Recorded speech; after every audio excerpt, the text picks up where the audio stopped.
Regular sound stuff is down, so a lot of this is going to be in post. But for Geek Bytes podcast, I am Ramon Mejia, and this is episode number 97 of the Geek Bytes podcast. We thank you very much for joining us. And with me is my wonderful host with the mostest, Edgardo Acosta. I'm dead inside. He's dead inside some days, but yeah. Hey guys, happy New Year's, new year, new everything. Fuck off 2016 with all those celebrity deaths. We're starting brand new. So far that I know, nobody's died. So far. Other than maybe Mariah Carey's live singing career. If you guys caught that. Yes, that would be a way to start the new year, guys. Yeah. Now, every single podcast on Geek Bytes podcast, we bring you the roundup of the week's best geek and tech news. We discuss that news and, of course, anything else that we're interested in this week. And, of course, this is a new year, so we're all happy to be here. Lots of great tech stories that came out this past week covering the end of 2016 and, of course, just this first day of 2017. Some of the things we're going to talk about are... Tesla's autopilot saves lives, the Amazon Echo murder witness, the live-action Futurama, movie rumors, and much, much more. Absolutely. We are going to begin our show, though, of course, with the Geek News.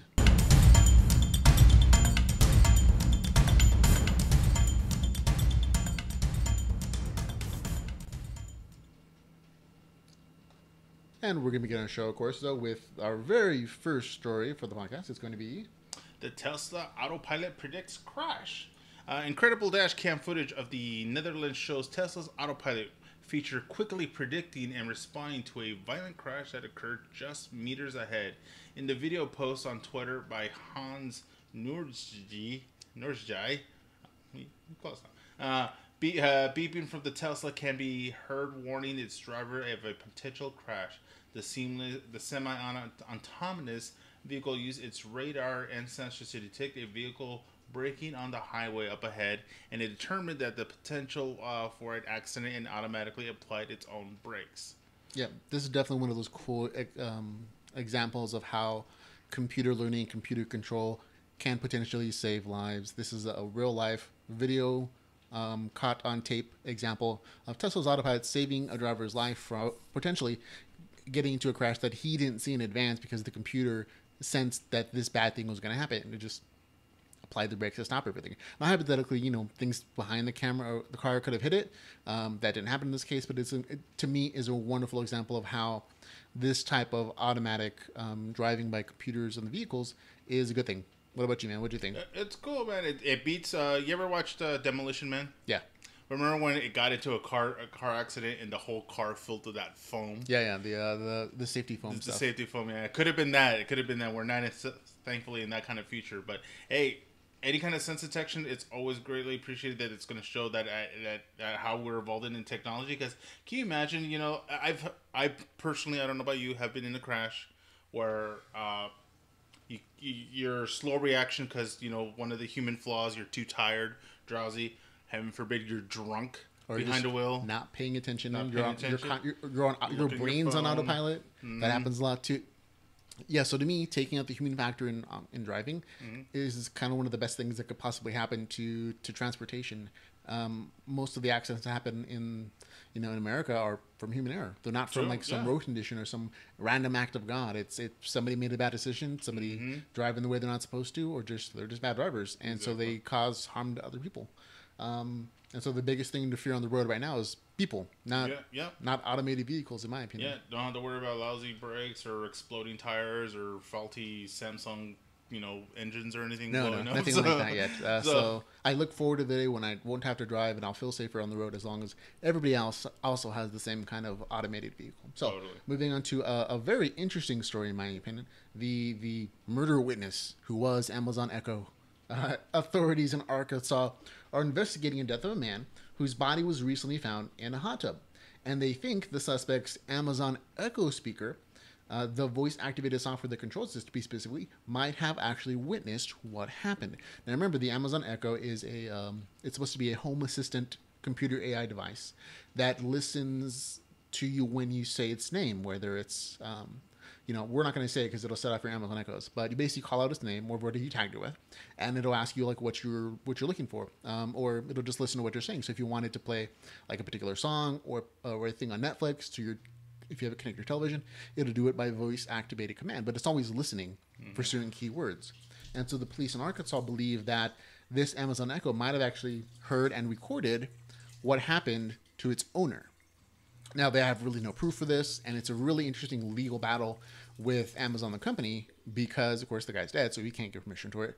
And it's their servers that are actually going to hold the information if it's there at all. Now, Amazon says that their echoes don't listen unless you say the keyword first, which, turns on their listening.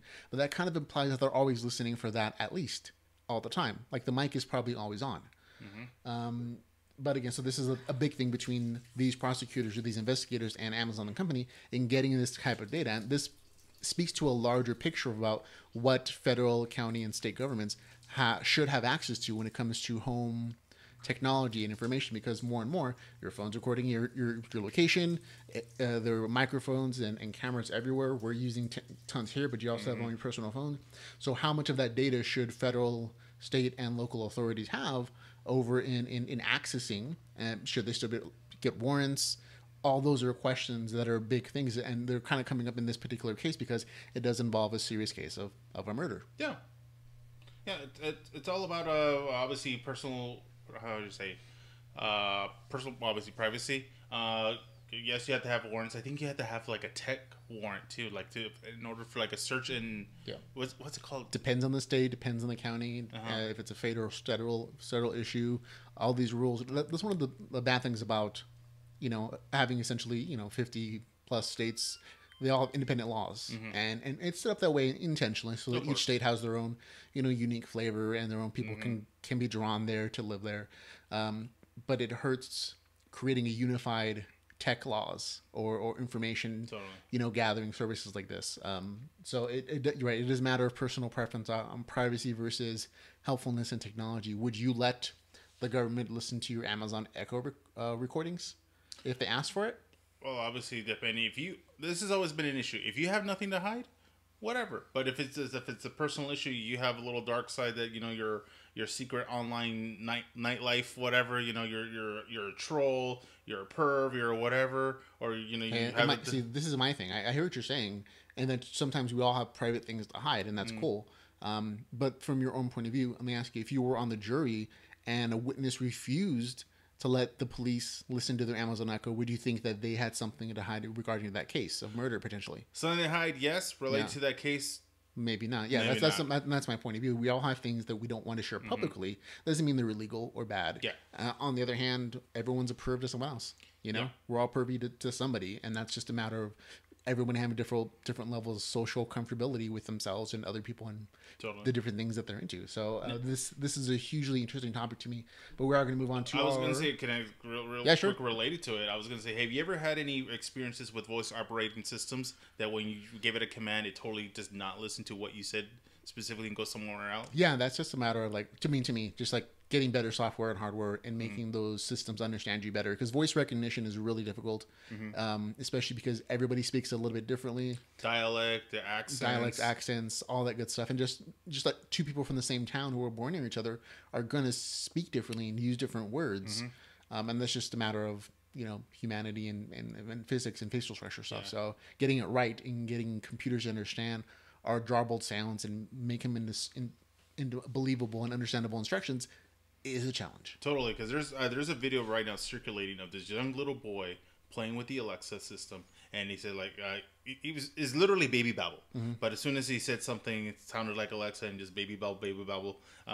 Parents are recording he's having fun with it, and Alexa responds, "Oh, you're looking for hardcore pornography with double penetration, blah blah blah blah." They're like, "Alexa, no! Alexa, no, no!" And it was funny because I've had a series. I feel like that's a setup. Like that's careful editing in there, in my opinion. But it could possibly be. I mean, that's technology, and those are bugs to be worked out. But with my personal experience, I have at the time.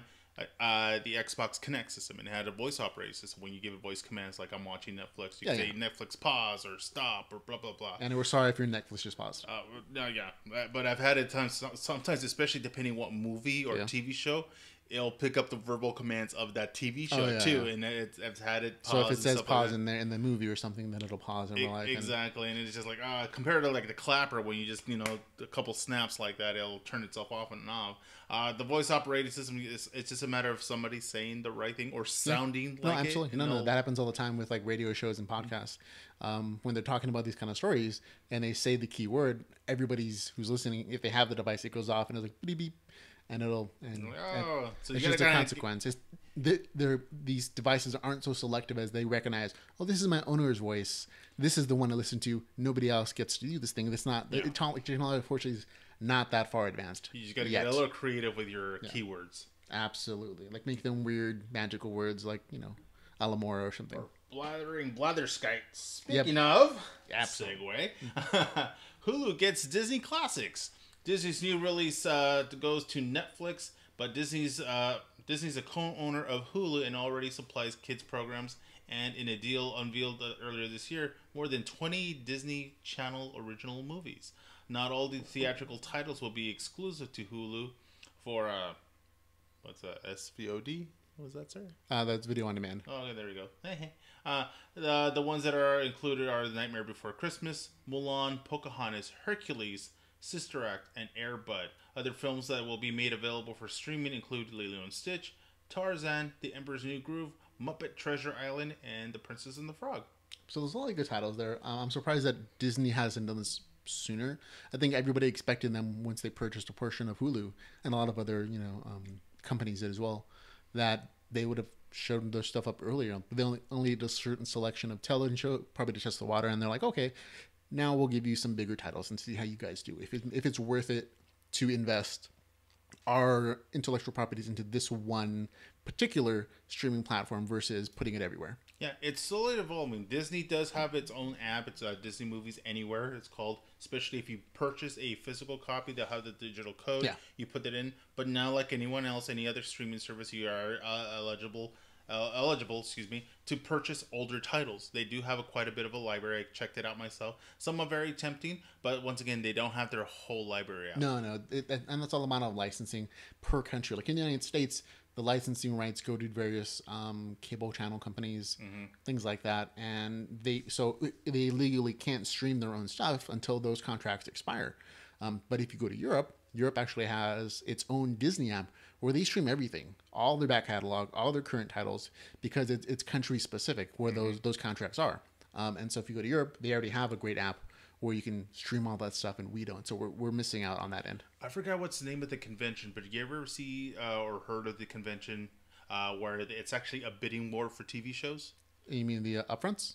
Is that what it's called? This is where pretty much for television stuff. Yeah, like each network has a bidding war. Like a movie that's just out in the theater will eventually get a. I don't know if it's from the theater. This is all like television stuff. That's what the upfronts are for. Like they do a bunch of television pilots people see, and producers will bid on that. Or this is movie stuff. No, I'm talking movie stuff like some TV shows too. Like if it's been out for a while, when you have the option of they're going to jump ship from one network to another. Might be the same thing. I don't know though. But yeah, I see what you're saying. Like that stuff happens. Yeah, they've done bidding wars for like who got the obviously now that it's Disney's the powerhouse, you could do, and they have their own station. Obviously, it's all going to go ABC. They just print Disney money and buy whatever they want. Yeah, but back in the day, they used to have a thing where they had bidding wars for movies. That like as soon as it's taken out of the theater, networks would bid. Okay, we'll pay $20,000 for this movie. Then we'll pay $30,000. Yeah. So because it's all about licensing and what do you call it? Commercializing on it. And of course, absolutely. And that's all. That's all. What this was we're talking about. Like Disney sold those rights to certain films a long time ago, and their contracts just haven't expired yet. So it is what it is. What it is. Yeah. Okay, that's probably for you. Okay. So our next story is going to be for live action Futurama movie actually came up. We just have on our recorded version of this, we have our fancy graphics guys. We're actually playing the trailer for this, but it's a really super interesting fanorama. That's what they're calling it. It's a Futurama fan project that's live action version of Futurama, including all the cast, everybody's special effect up, so they look like they're animated characters, and it's super interesting and cool. It's made by Cinema Relics. This took them years to put together, and you can tell they put a lot of love and effort into it. If you see the trailer, the full, short film movie is about 30 minutes long. And if you watch it, some people are like, okay, this is cool. Some people are like, oh, this is weird. But the characters, if you just watch the trailer, as most people agree that this looks really freaky, bringing these particular anime characters into a live action version. Like everybody looks super. They're like they look similar, so they're familiar, but at the same time they're just like just different enough to be like creep you out. It's very almost like a long sketch comedy, like an SNL thing, which that they do, and that's the thing about SNL always would do. Also, they as much as they want to impose looking like a certain character or whatnot, they don't go for the 100% going identical unless they get that legit actor to come in to play their own character.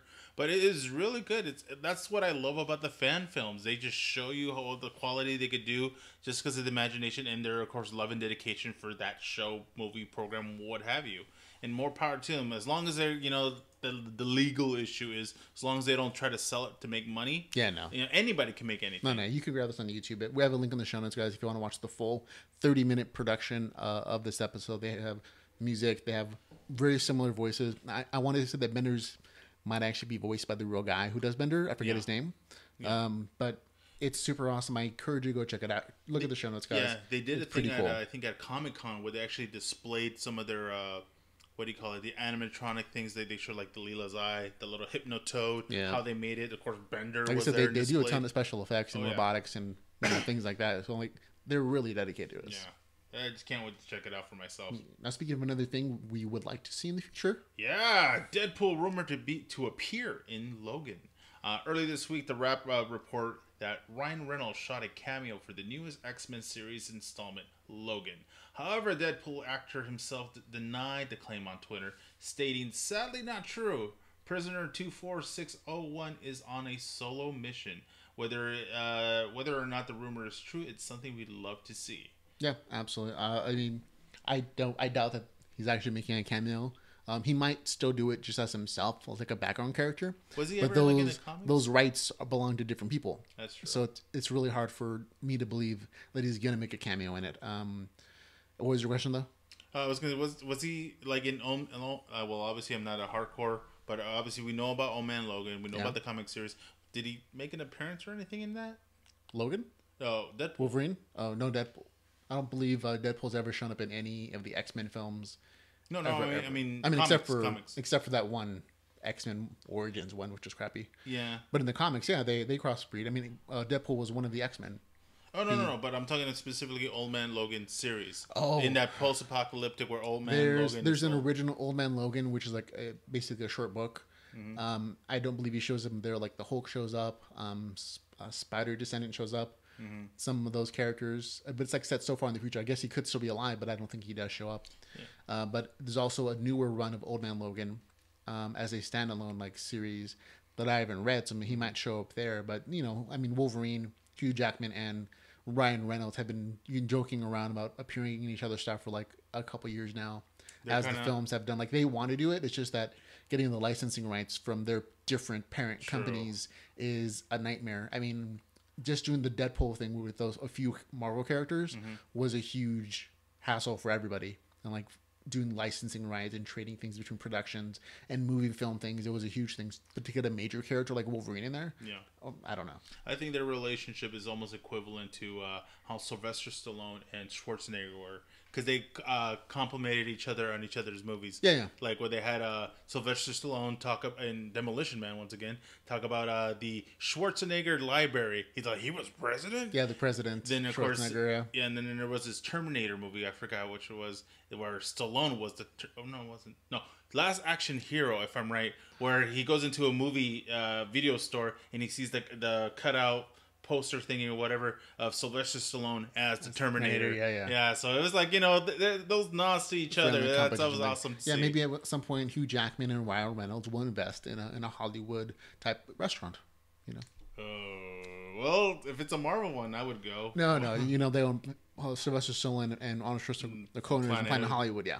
So sorry guys. No worries, but if you missed I that would joke. check it out. Yeah. Okay. On to our next story, guys. Doctor Who, the latest Doctor Who trailer for season 10 has come out, ladies and gentlemen. It is really interesting. Remember, there's going to be a new companion in this season. It's not coming out, I think, until much later this year. So they filmed portions of it, at least for the trailer. The Christmas show was on December 25th. It was beautiful. I enjoyed it. It wasn't very Christmassy, but it was still super interesting to get at least a new Doctor Who episode out. The newest companion is named Bill, played by Pearl Mackie. She's goofy, loud, over the top, ladies and gentlemen, and kind of the opposite personality type of Peter Capaldi as the Doctor. There were complaints among some groups of people about the previous companion, Jenna Coleman, not really meshing well with Peter Capaldi. And I think she kind of realized that. And she was planning to jump ship like a season ago, but they kept her on a contract, and I guess they paid her enough to keep her around. But she only was stuck around for a couple of seasons with this particular Doctor, and so she's gone. And so there's a new companion or a new helper to the Doctor, and she's goofy and she's interesting, and I hope that she does well. And it's really just a matter of on-screen chemistry for the fans, like whether or not they keep them or not. Some companions are awesome, and some just kind of fall flat. So it's just kind of an interesting mix. It's all a matter of the relationship. If they hit it off, they click, great, it works. If it doesn't, then awkwardness. You know, it could be a whole different type of awkwardness, especially like a professionalism, like, you know, financial. Oh, you're earning more than me, or the other one is like. I mean, because it could be. We don't really know the stuff, but more along the lines like the fans just don't appreciate one to the other. Like a lot of super fan or a big fan of the. Of certain companions and not the others, and that's just kind of the way it goes. Like this is, if you're watching the finished product version, folks, on our YouTube channel, you can see the small trailer clip, and you can see the new companion with the Doctor, and it's kind of neat. I feel like it's gonna take off well. It looks like they're fitting off each other pretty well so far. So it's not like a race issue or a sex issue or anything like that. She I think she adds a nice level of humor that Peter Capaldi just doesn't. He's not unfunny, but he's more of a serious actor. Oh yeah, he's not known for his comedic styling, so he's dry humor funny, very English. She is kind of slapsticky funny, which is what the series might need to lighten it up a little bit. Hey, beats eventually if these companions kind of get out of line. It's not like they can't be replaced by by a monkey or a bird. So you're gonna what's it called? Poochie it up. Yeah, pretty much Poochie. Poochie it up, yeah. All right, but good luck to them. It's a good series. Hopefully, something like that won't cause it to. I don't think would ever cause it to fail. No, just that the last couple of seasons, the ratings started to drop because of that issue. Like it just didn't mesh well with the audience for some reason.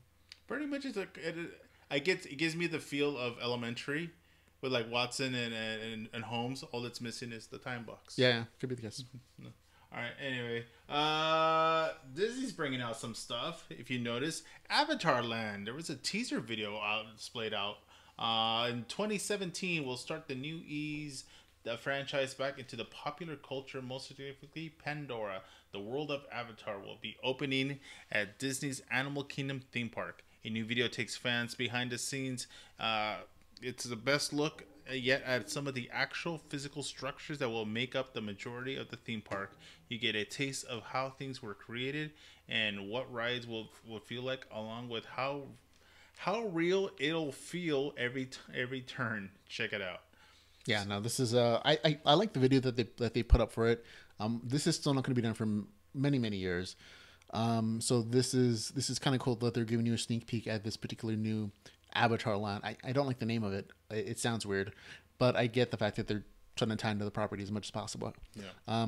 The special effects stuff look cool. I mean, you have James Cameron apparently directly involved, or at least giving his nod of approval to these kind of special effects and the things that they're doing at the park. But to me, it seems, I don't know, it seems like a really expensive endeavor, and I feel like it'll take at least a decade or two to get their money back on this kind of expansion work.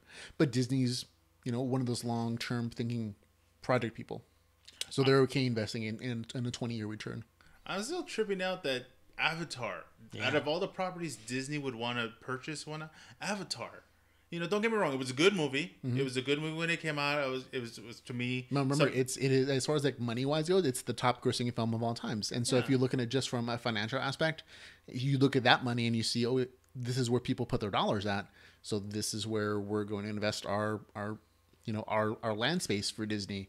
And you got to remember that a lot of people come to Disneyland or Disney World or Disney Epcot or wherever. They're tourists from other countries. So it's not always the American point of view that is going to be the most important and money making. I thought they would go the route of the way they did in Marvel, at least from my experience when I was going to the park. Yeah. There's a little section which was called Innovations, and they were slowly introducing some of the Marvel things. Yeah. And I was like, okay. So you thought that let's put it this way: if you were to pick a new Disneyland theme, like a little section, what would you theme it?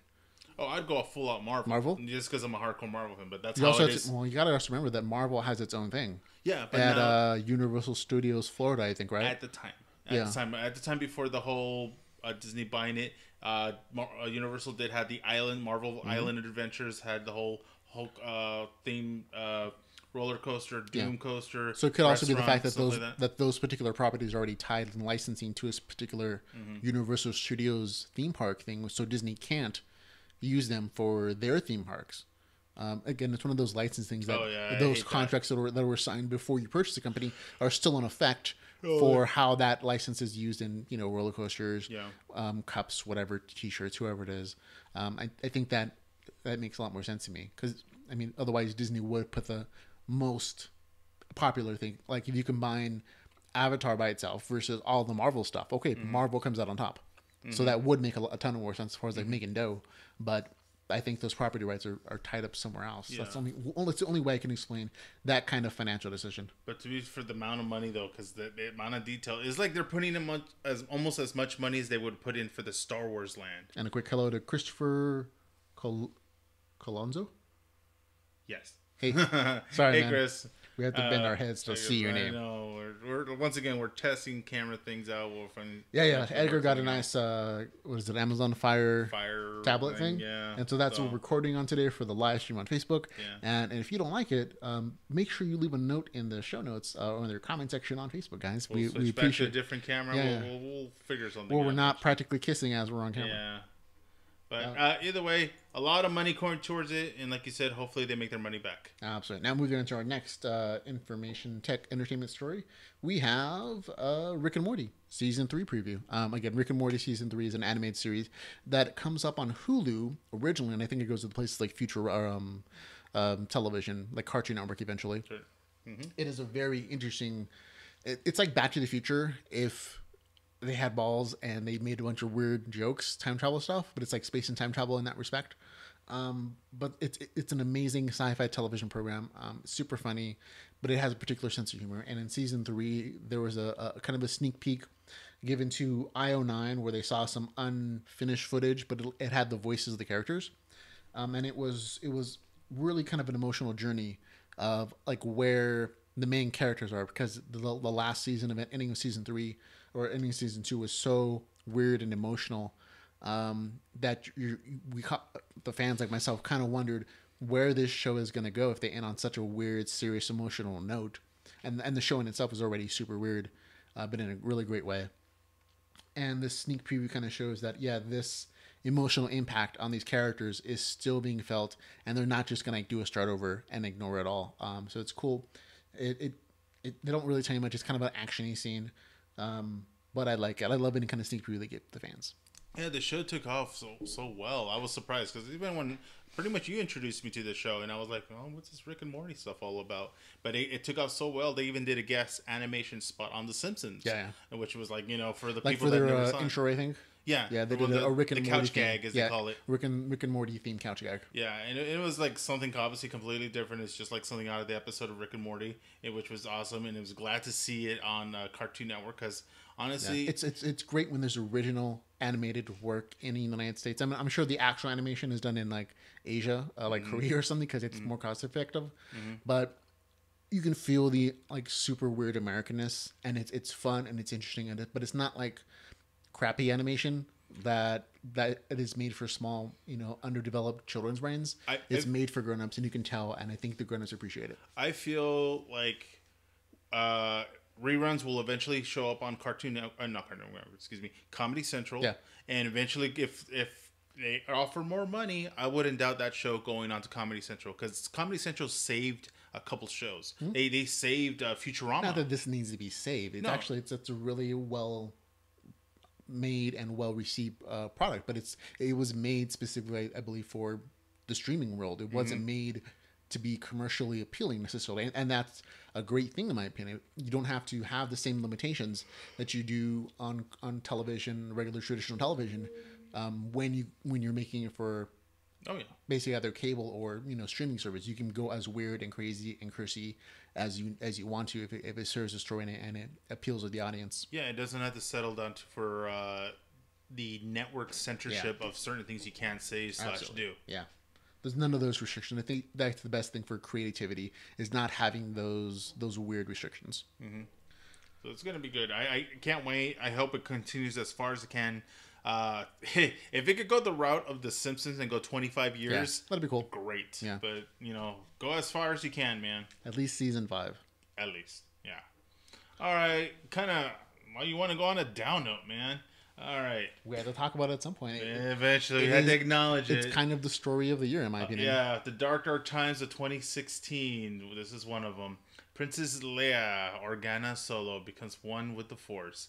The accomplished actress, writer, and activist is best known for her work in Star Wars, and her involvement in the series spans her entire life. She joined A New Hope when she was just 19, and she will appear in the forthcoming Episode 8, which hits theater in 2017.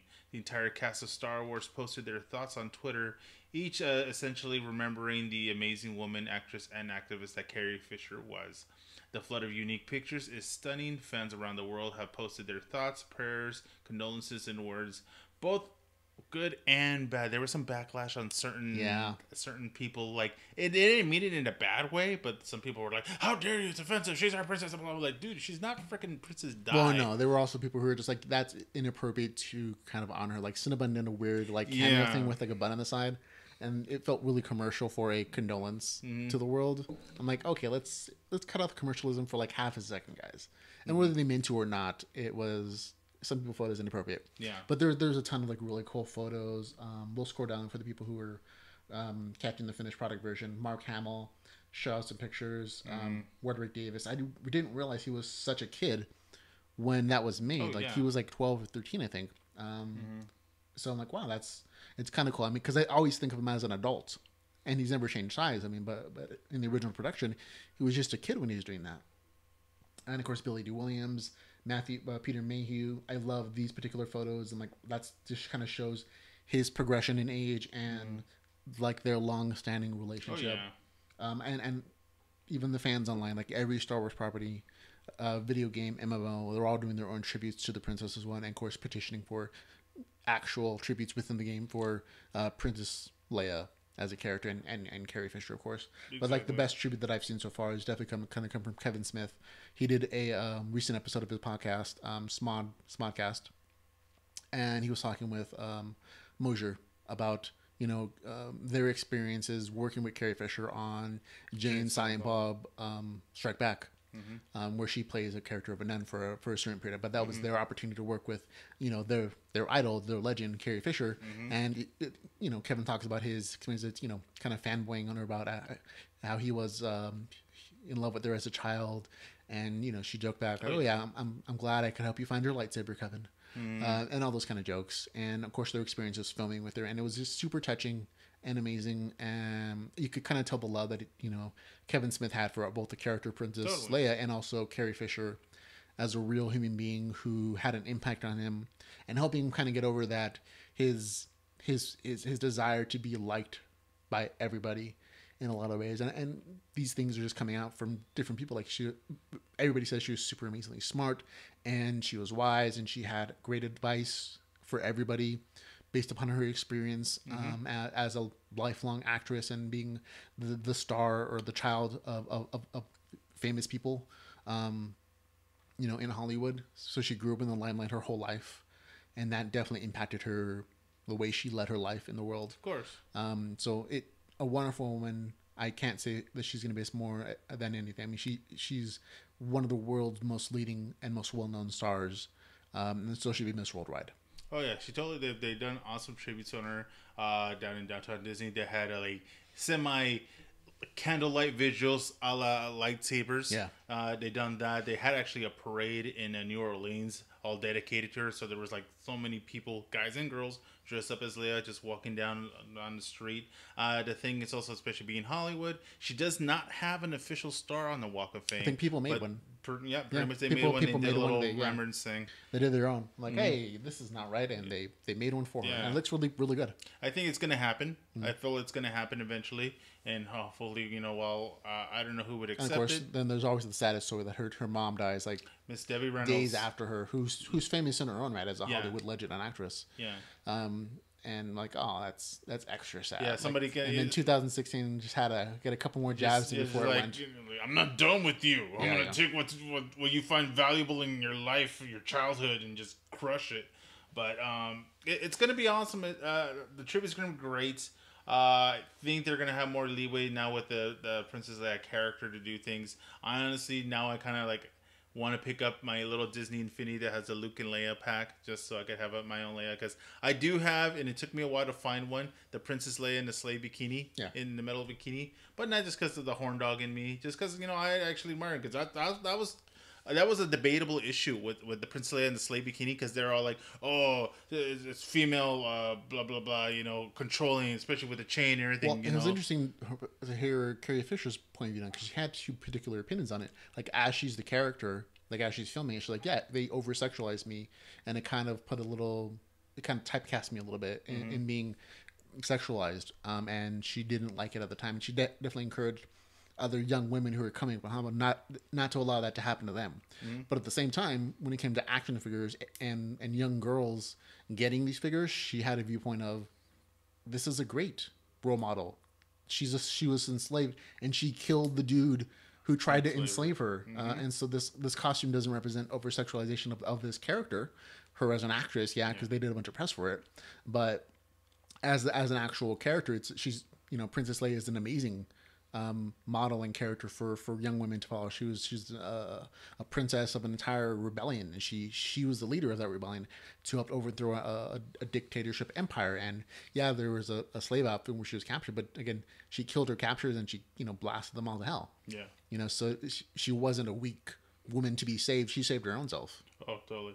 And remember, we kind of talked about this before, when it's like a major character in this case, especially the franchise is still being filmed, so we don't know what episode 8 is really going to be about. They said that they filmed all her stuff for episode 8 already, so that's done, but they still have episode 9. But that's the thing. We don't know what 9 would have been if she would still have continued on, because we don't know what the storyline is. They can't do the a la Poochie and like, oh, I got to go back to my home planet and kind of like zoom around kind of thing. No, well, they haven't started filming episode 9 yet, so it's easily, the script is easily rewritable, and maybe an original script will leak out at some point to show like what her role would have been.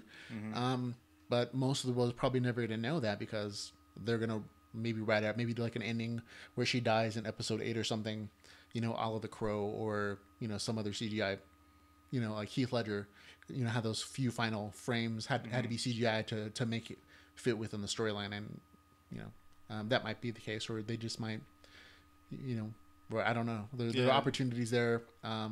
They're gonna do something. They can also just do a CGI version of her, as they did in Rogue One, where they did a full-on young Princess Leia Carrie Fisher, full front facial features, not like just the back of her head, and it looked pretty decent. Yeah, we'll see how it turns out. It's just a matter of how they're gonna pull it off. Like I said it before, especially with current actors that have like a major role. Heaven forbid Captain America dies anytime soon. No, they've already talked about recasting Captain America and Iron Man and Wolverine, because they're all kind of aging out of their key demographics. And that all stuff is easily done. But as far as like just rebooting the franchise, that's done so often nowadays, I don't think that's an issue. But a key major figure who's been a character for 30 years, that is harder to redo. I think they would be better off just letting her character kind of pass the same way they do with like Obi-Wan Kenobi, unless you're doing a prequel for some reason.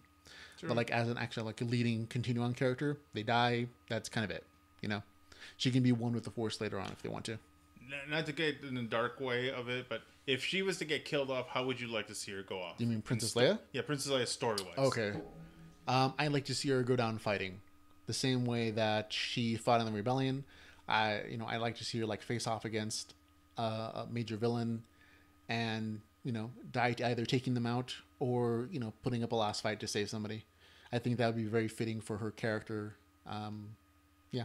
Yeah, obviously we don't know what episode 8 is going to be, but remember she was the other potential that had, the whole force ability, but we never seen her actually use it. That's absolutely true. So that would have been awesome to see. In the movies, in the extended novel version, she actually does develop her force powers to a degree, but she uses them mostly for diplomatic things, not to the extent that Luke Skywalker did. And like becoming a full-on hardcore Jedi, she just kind of developed on naturally on her own, and to a limited extent because again she also had to reorganize the Senate and the Republic again. That was a really big job that wouldn't let her take a lot of time to train to be a Jedi in a swamp on Dagobah.